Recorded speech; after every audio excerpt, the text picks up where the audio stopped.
السلام عليكم، مرحبا بكم مرة أخرى مع حسن في قبيل تو فرنش أتلانتا. اليوم الموضوع سخون والسياسي، ما غاديش نتكلموا على مجموعة رصاد وهاد المجموعة غنات على بحال هاد الأوضاع السياسية. حوارنا اليوم على ديك التحركات ديال الاحتجاج اللي داروا الشباب مؤخرا في المغرب، واللي كتبين كيف ما جا في التحليل اللي قدامنا واحد المطالب عندها علاقة بتحسين الصحة والتعليم. على بركة الله. وغادي في الأخير نفهموا أن دوك الدراري ديال ديسكورد مغيبين، عايشين في الخيال بعاد عن الواقع، ياك؟ والأخ حسن دار مجهود يشكر عليه باش يجمع لنا هاد التحليل. بصح السؤال المحوري اللي كيطرح راسو هو واش هاد الاحتجاجات بصح يعني دافع معقول وخدام باش نجيبوا إصلاحات ضرورية، ولا الطريقة باش منظمين والفهم ديال الوضع الاجتماعي والسياسي كيضرب في الأهداف ديالها وكيقدر يجيب لنا مشاكل زعما تهدد الاستقرار ديال البلاد. هذا الحوار مبني على وجهة نظر مختلفة جات في التحليل ديال هذه الأحداث. أنا كنشوف أن هذه التحركات يعني كتعبر على مطالب أساسية وحيوية عند الشباب اللي باغين التغيير. حسن يؤكد أنه لا ينحاز إلى أي جهة معينة، هو فقط كيحلل انطلاقا من رأيه الشخصي، والهدف الوحيد هو سلامة المغرب. كيتمنى يشوف هذه البلاد في المستوى الكبير. وأنا في الحقيقة عندي وجهة نظر مخالفة تماما. كنشوف أن هاد الطريقة اللي شادينها هاد الشباب فيها يعني فيها بزاف ديال النواقص، ما واقعياش بالمرة، وكتغامر بالاستقرار ديال المغرب. نبداو إذن.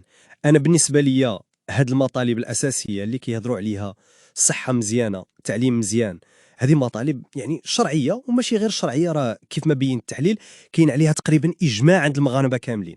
هاد الوقفات وهاد الأصوات اللي كتنوض وخا زعما كيف ما كان الشكل ديالها راها علامة باللي الشباب معني وباغي يشارك، وهي بحال شي صونيت الخطر ضروري نسمعوها على مشاكل قديمة وعارفينها ومازال ما لقينا ليها حل.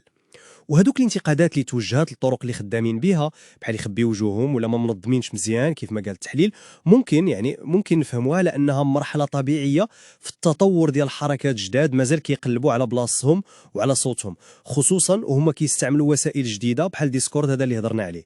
المهم هو نشوفوا العمق ديال المطالب والنقد ديال الاسلوب، ما خصوش يعمينا على الرساله اللي باغي يوصلها هذا الجيل. واش فهمتيني؟ فهمتك مزيان. نبداو إذن. أول حاجة باش نكونوا زعما منصفين، المطالب الكبيرة اللي كيردوها بحال تحسين الصحة، تحسين التعليم، هذه أهداف يعني مشروعة، ما كاينش شي واحد في المغرب اللي غادي يختلف على الأهمية ديالها. كل شي باغي صحة مزيانة، تعليم في المستوى لولادنا، هذه ماشي نقطة خلاف. ولكن فين كاين المشكل؟ كاين في الأسلوب، في الطريقة.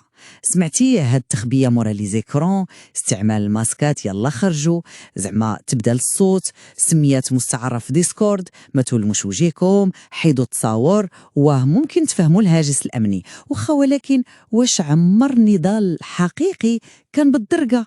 اللي باغي يغير بصح وكيآمن بالقضية ديالو راه خصو يكون واجد يضحي، يتحمل المسؤولية ديال الأفعال ديالو، الأقوال ديالو.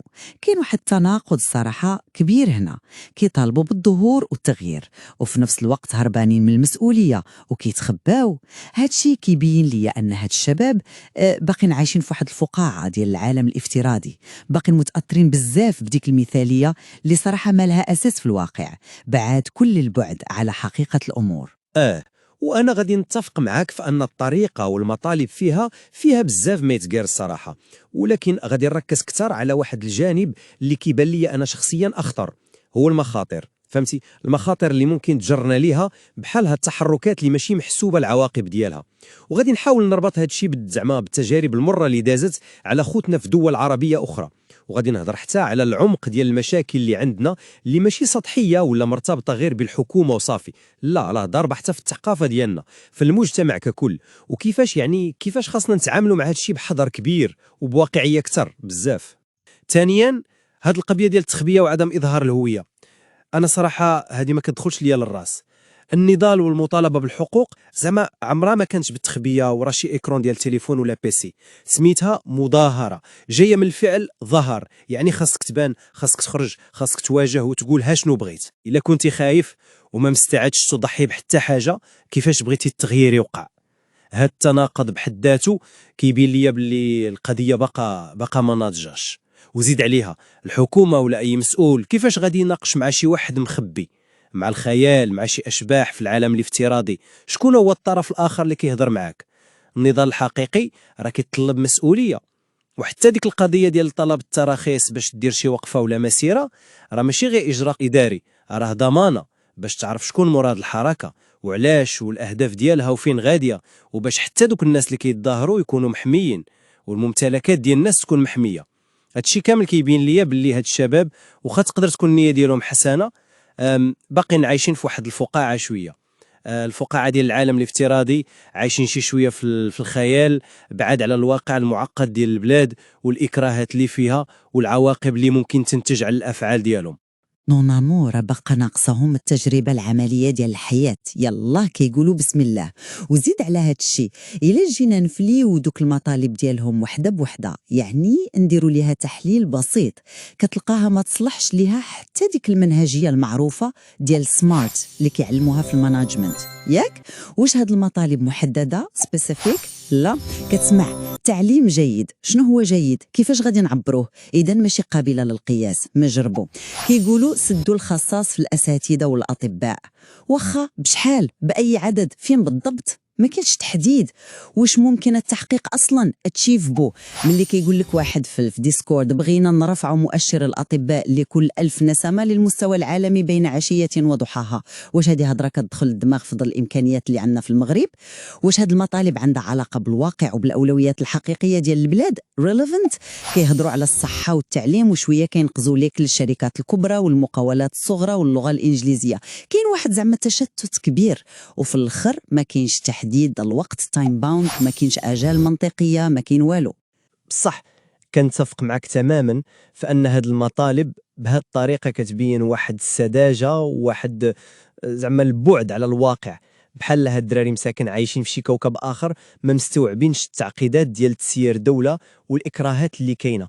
والمطالب كيف شرحتي دابا بعيده كل البعد على انها تكون سمارت، ولكن اسمح لي، انا الخوف ديالي الاكبر ماشي غير من هاد اللاواقعيه، لا، الخوف ديالي من العواقب الوخيمه، فهمتي؟ العواقب اللي ممكن تنجر على بحال هاد التحركات الى لا قدر الله فلتات من السيطره. واش هاد الشباب ما كيشوفوش شنو طرا في الدول اللي دايره بينا؟ واش نسينا زعما الدروس القاسيه ديال داكشي اللي تسمى الربيع العربي؟ شوف مصر شنو وقع فيها، شوف ليبيا كيف تشتتات، شوف سوريا يا ربي السلامه اللي تدمرات، شوف العراق اللي مسكين مازال ما ناضش، حتى تونس اللي كانت هي الامل شوف فين وصلت دابا. كلها بدات بشعارات براقه ومطالب اجتماعيه بحال هادي، وفين وصلت في الاخر؟ الفوضى، الحرب الاهليه، انهيار مؤسسات الدوله، الامن اللي هو اساس كل شيء مشى. الناس اللي كانوا كيطالبوا بالرفاهيه ولاو كيقلبوا غير على طريف ديال الخبز والامان لولادهم. راه الا ضاع الاستقرار الله يحفظ، الخساره غادي تكون على الجميع، ماشي غير على الحكومه ولا المخزن، كل شيء غادي يخسر كل شيء. وزيد عليها واحد النقطه اللي هي عميقه بزاف وبزاف د الناس كيتجاهلوها وكيبسطوها. هاد الفساد اللي كيهضروا عليه وكيحملوا مسؤوليته غير الدوله او المخزن، واش بصح الفساد عندنا مشكل ديال المسؤولين فقط؟ لا سيدي، لا، راه الفساد عندنا للاسف متشعب وضارب الجذور ديالو حتى في الثقافه والسلوك ديال المواطن العادي. هاد الفساد راه ثقافه مجتمعيه بكل اسف، كتلقاه في اللي كيزور شهاده طبيه باش يتفادى الخدمه، كتلقاه في اللي كيغش في الميزان ولا في السلعه، في اللي كيقلب على بيستون باش يقضي غرضه واخا ماشي حقه، في اللي مستعد يدفع شي قهيوه باش يسهل عليه شي اجراء. هاد الشيء كاين ولا ما كاينش؟ راه واقع يومي كنعيشوه. اذا المشكل ماشي غا في تبدل الوجوه الفوق كيف جار التحليل ديالو الاخ حسن، واخا تحيد خنوش راه يقدر يجيك واحد اخر مراه هبوش، فهمتي؟ المشكل راه في العقليه، في الثقافه، وهذه ما كتبدلش بشعارات في ديسكورد ولا بخرجات في الزنقه وراسك مغطي. تغيير ثقافه مجتمع كامل كيحتاج سنين ديال الخدمه، كيبدا من التعليم، من الدار، من الوعي الجماعي. وما نساوش في السياق ديال المغرب اللي كنعرفوا كاملين الدور ديال المؤسسه الملكيه كصمام امان اللي حافظ على استقرار البلاد مقارنه مع بزاف ديال الدول في المحيط ديالنا. هذه حقيقه تاريخيه وواقعيه ما يمكنش نكروها. وكاين واحد الخطر اخر حتى هو خطير كيسكتوا عليه بزاف، هو داك التحريض ديال القاصرين، دراري صغار قل من 18 عام اللي القانون ما كيعطيهمش الحق حتى يصوتوا، كتلقاهم كيدفعوهم للواجهه. فين هي المسؤوليه هنا؟ شكون اللي غادي يتحمل مسؤوليه هاد الوليدات الا وقعت شي حاجه؟ هاد الحركات الافتراضيه اللي مجهولات الهويه ومجهولات القياده كتخلي الباب مفتوح للفوضى والغياب تام للمسؤوليه. داكشي اللي قلتي على الواقعيه مهم بزاف الصراحه. نرجعوا لديك النقطه ديال الاطباء كمثال اللي ذكرتي.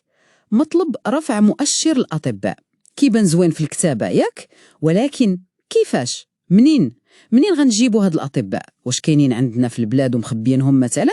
واش عندنا الميزانيه باش نكونوهم ونخلصوهم بالشكل اللائق باش على الاقل ما يهاجروش؟ واش عندنا العدد الكافي ديال الشباب اللي كينجحوا في مباريات كليه الطب اصلا؟ ولا شنو الحل؟ نستوردوهم من برا؟ شكون غيخلي بلادو ومستوى عيش معين ويجي للمغرب بهذه السهوله؟ زعما هذه هي المثاليه الفارغه اللي كنهضر عليها. وكيف جات في واحد التعليق في وسط التحليل اللي دار اللي هو الصراحه قاصح شويه ولكن واقعي، هاد الدراري الصغار كيطالبوا باطباء كثار ولكن هما نيت مقصرين وقتهم في ديسكورد وعوض ما يقراو باش يولوا اطباء براسهم. كاينه ولا ما كايناش؟ هنا كيبان التناقض الصارخ بين القول والفعل. كاينه هادي بصح، وكتزيد تبين داك البعد على الواقع اللي هضرنا عليه. وزيد عليها يعني الاكراهات ديال الميزانيه ديال الدوله. الارقام اللي تذكرات في التحليل مهمه بزاف وكتعطي الصوره. ميزانيه ديال حوالي 720 مليار درهم، ديون خارجيه كتقرب من 85 مليار دولار، عجز في الميزانيه كيفوت 100 مليار درهم في العام. ايوا هذه هي الامكانيات الحقيقيه اللي عندنا. حنا ماشي دوله بتروليه باش نحلموا بتغيرات جذريه بين ليله وضحاها. ملي كيجي واحد الشاب متحمس وكيحط لك لائحه ديال المطالب طويله بحال شي ورقه ديال التقضيه، بحال المغرب عنده شي مغاره ديال علي بابا مخبيها في شي بلاصه. ناخذ مثال اخر كيطرحوه بزاف هاد الايام، تبديل الفرنسيه بالانجليزيه كلغه ثانيه في كل شيء. الفكره زعما تقدر تكون مزيانه نظريا، ولكن واش حسبوا ليها في حساب؟ شحال غتكلف هذه العمليه ديال التعويض الكامل؟ واش عندنا الاساتذه الكافيين والمكونين باش يقريو جميع المواد العلميه والتقنيه بالانجليزيه من التحضير حتى الجامعه؟ واش كاينين الكتوبه اصلا؟ المناهج شحال ديال الوقت غيخصنا لهذا الشيء كامل؟ نورمالمون بحال هذه المشاريع الكبيره كتطلب تخطيط استراتيجي على 10 ولا 20 عام وميزانيات ضخمه. إذن المطالب خصها تكون مربوطه بالواقع الاقتصادي والاجتماعي، ماشي غير امنيات معلقه في الهواء وصافي. شكون غيحاور معاك اصلا؟ مع من غتهضر الدوله؟ مع شادو واريور 77 في ديسكورد؟ واش هذه هي الجديه؟ كوم دابيتود الحوار الحقيقي، النضال الحقيقي كيكون بين اطراف معروفه عندها ممثلين كتحمل المسؤوليه ديال كلامها ومواقفها. وهنا كاين غياب تام للقيادة وبالتالي غياب للمسؤولية. يلا وقعت شي فوضى، شي تخريب للممتلكات العامة ولا الخاصة، وكيف شفنا في بعض المرات للأسف طوبيسات تحرقات، بنكات تهرسات، ممتلكات ديال الناس مشات. شكون المسؤول؟ دوك اللي حرضوا هما مخبين؟ يا ربي السلامة. راه المطالبة بالحقوق كتمشي ديما جنبا بجنب مع تحمل الواجبات والمسؤولية. ما يمكنش تكون باغي الأولى وهارب من الثانية. الخطر ديال الانفلات والفوضى كيبقى وارد بزاف في غياب هذا التأطير وهذا التحمل المسؤولية. بصح وهذه النقطة ديال الاستقرار والأمن هي المفتاح لكل شيء. نرجعوا تاني للتجارب ديال دول أخرى اللي ذكرنا قبيلة، فمصر، سوريا، ليبيا، القصة كتعاود راسها للأسف. بدات بمطالب اجتماعية بسيطة في المظهر ديالها، ولكن بسرعة بسبب غياب الحكمة والتأطير وبسبب تدخل أيادي خارجية حتى هي تحولت الأمور لفوضى عارمة، لصراعات داخلية، لانهيار الدولة. داكشي اللي كانوا الناس كيعتبروه بديهيات بحال الأمن، الماكلة، الضوء، ولاو كيتسنوه بالقطارة وما كيلقاوهاش. الإنسان كيف كيقولوا علماء النفس بحال ماسلو عنده واحد الهرم ديال الأولويات. الحاجات الفيزيولوجية، الماكلة، الشراب، النعاس، والحاجة للأمان هي الأولى. عاد من بعد ممكن يفكر في التقدير الاجتماعي وتحقيق الذات والتعليم الجيد والصحة الراقية وداك الشيء. إلا تفقد الأساس اللي هو الأمن، كل شيء الفوقاني كيولي زعما كلام فارغ ورفاهية زايدة. وكيف جا في التحليل بزاف ديال الناس من ديك الدول اللي تلاقيت بهم شخصيا كيندموا على ديك الأيام اللي دازت، وخا ما كانتش الجنة، حيت الجا من بعد كان بصريح العبارة جهنم. الفساد في المغرب بصراحة وخا قاصحة راه ولا بحال شي سرطان منتشر داخل في الثقافة، في السلوك اليومي ديال بزاف د الناس. ماشي غير هما الدولة المسؤولين اللي فاسدين وحنا زعما ملائكة، لا، القضية أعقد من هكا. المواطن حتى هو طرف في المعادلة. شحال من واحد فينا مستعد يغمض عينه على شي حاجة ماشي قانونية إلا كانت في صالحه؟ إذن المشكل ماشي غير في تبدا الأشخاص، تقدر تبدل الحكومة اليوم، ولكن يلا العقلية بقت هي راه غدا غادي يرجع نفس المشكل بوجه جديد. الإصلاح الحقيقي كيبدا من تغيير العقليات ماشي غير تغيير الكراسي. يا ربي تسمعنا الحق. وهذه بالضبط هي الخلاصه اللي كتوصل ليها من خلال التحليل ديال الاخ حسن. التغيير الجذري والمستدام كيبدا من التحت، كيبدا من كل واحد فينا. اول حاجه خصنا نحاربوا ديك العقليه ديال التطبيع مع الفساد، ديك الجمله الخايبه اللي كتسمع ديما ديال اودي كلشي كيدير هكا. لا، ماشي كلشي، واخا يكون كلشي كيديرها انا ما نكونش منهم. خاصنا نبنيو الثقه بيناتنا كمواطنين. للاسف الثقه مفقوده بزاف. نحترموا كلمتنا، نرجعوا الامانه لاصحابها، نحبسوا من ديك النميمه والتدخل في حياه الاخرين اللي ولات بحال شي هوايه وطنيه. خاصنا نعطيو قيمه للخدمه المتقونه كيف ما تقال في التحليل. ماشي المهم هو كنت في السيرفيس، لا، المهم هو اشنو درت في السيرفيس. واش بصح اديت الواجب ديالي باتقان وبضمير مهني؟ واش قدمت قيمه مضافه؟ المانيا واليابان باش بناو راسهم من بعد الحرب العالميه بالانضباط والعمل الجاد، ماشي بالشعارات الخاويه. خاصنا نقيو عقليتنا كيف كنقيو ديورنا وشوارعنا. المسؤوليه كتبدا من باب دارك، ما ترميش الزبل في الزنقه وتجي تلوم الدوله. خاصنا نتعلموا ديما، نحيدوا ديك العقليه ديال انا عندي التجربه صافي وصلت ما خاصني حد يعلمني. لا، القرايه والتعلم ما عندهمش نهايه. ونعاونوا بعضياتنا بلا ما نتسناو مقابل ديما، ونكونوا فخورين ببلادنا اكيد، ولكن ماشي عميان. نشوفوا الزوين والخايب باش نقدروا نصلحوا بصح. هاد التغيير الثقافي راه هو اللي صعيب، ولكنه هو اللي اساسي وجوهري. ولكن عاوتاني باش ما نكونوش كنلوموا غير جهه وحده، خاص نعترفوا بواحد النقطه مهمه اللي تذكرت حتى هي في التحليل، وهي ديك الفجوه الكبيره في التواصل. الصراحه الطريقه باش كتهضر بها الجهات الرسميه الا هضرات اصلا كتبقى بعيده بزاف على اللغه وعلى العقليه ديال هاد الشباب. كتلقاها اللغه خشبيه، خطابات رسميه جافه، ما كاينش شي محاوله حقيقيه باش تهبط عندهم، تفهمهم، تحاورهم بلغتهم. فهمتي؟ حتى في دوك المنصات ديالهم بحال ديسكورد، علاش ما تكونش مبادرات من طرف ناس فاهمين ومسؤولين باش يدخلوا لهاد الفضاءات، يسمعوا لهاد الدراري، يناقشوا معاهم، يصحوا المغالطات اللي كتكون كثيره تما.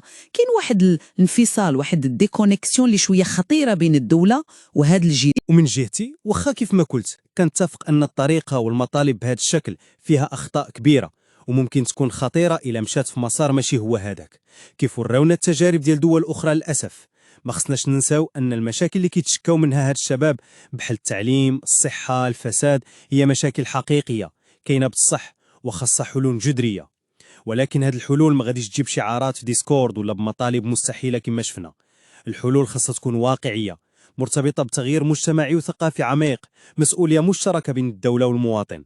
الاستقرار ضروري جدا، واي تغيير خاصو يكون تدريجي، مدروس، مسؤول، وكيبدا اولا وقبل كل شيء من تغيير العقليات والسلوكيات ديالنا كاملين كافراد، قبل ما نطالبوا بتغيير الاخرين او تغيير النظام كامل. إذن يلا بغيت نجمع الموقف ديالي في الختام. غادي نقول أن ديك الرغبة اللي عند هذا الجيل في تحسين الوضع والتغيير هي في حد ذاتها حاجة إيجابية ومفهومة ومن حقهم، ولكن الأسلوب اللي شفناه كيتعتمد مؤخرا عبر هذه المنصات الافتراضية وبهذه الطريقة اللي شوية زعما مجهولة ومتهورة ناقصوا بزاف ديال النضج والواقعية. المطالب غير محددة، غير قابلة للتحقيق في غالبيتها، وكتغيب فيها المسؤولية بشكل كبير. هذا الشيء ماشي غير ما غاديش يوصل لشي نتيجة ملموسة، ولكن الأخطر هو أنه ممكن يشكل خطر على الاستقرار اللي كنعيشوا فيه، وكيتجاهل أن المشاكل اللي عندنا وخصوصا الفساد هي مشاكل عميقة وثقافية، ماشي غير مشاكل حكومية سطحية نقدروا نحيدوها بضغطة زر. واش الحكومة براسها ما كتحملش جزء من المسؤولية أنها وصلت الأمور لهاد الدرجة ديال الغضب والاحتقان عند الشباب؟ راه التحليل كيهضر على فشل التواصل ديال الحكومة، على ديك اللغة الخشب اللي ما بقات حتى واحد كيتيقها، على عدم القدرة على احتواء هاد الغضب وفهم اللغة ديال هاد الجيل الجديد. راه المسؤولية زعما ماشي غير على الشباب بوحدهم اللي خاصنا نلوموهم. راه المخزن اللي كنهضروا عليه شكون هو؟ راه ماشي كائنات فضائيه هبطت من المريخ، راه فيها تقريبا 1.5 مليون مغربي خدام، فيه باك وخوك وعمك وجارك وبنت خالتك. راه حنا اذا المشكل ثقافي ومجتمعي قبل ما يكون سياسي بوحده. هاد النقاط اللي قال حسن راه هي الاساسيه اللي خاصنا نخدموا عليها كاملين. تغيير الحكومات بوحده عمره ما كان كافي وما غاديش يكون كافي، خاص تبدل العقليات اولا. صحيح، المسؤولية مشتركة بين الدولة والمجتمع والأفراد، ولكن الحكومة والدولة عندهم دور اللي هو قيادي، ومسؤولية رئيسية باش يطلقوا هاد الدينامية ديال التغيير ويخلقوا المناخ اللي يشجع الناس تبدل العقليات وتزيد القدام. ما يمكنش نرميو الكرة كاملة عند المجتمع أو عند هاد الشباب اللي يلاه كيبداو حياتهم وكيعبروا على داكشي اللي باغيين بالطريقة اللي كيعرفوا ليها. في الخلاصة ديال هادشي كامل، أنا مازال كنشوف أن هاد الحركة ديال جيل زد واخا الانطلاقة ديالها جات من مطالب اللي هي كما اتفقنا مشروعة في الأصل ديالها الصحة والتعليم، ولكن الطريقة باش غادية والتنظيم ديالها والواقعية ديال المطالب فيها نظر كبير وفيها تخوفات.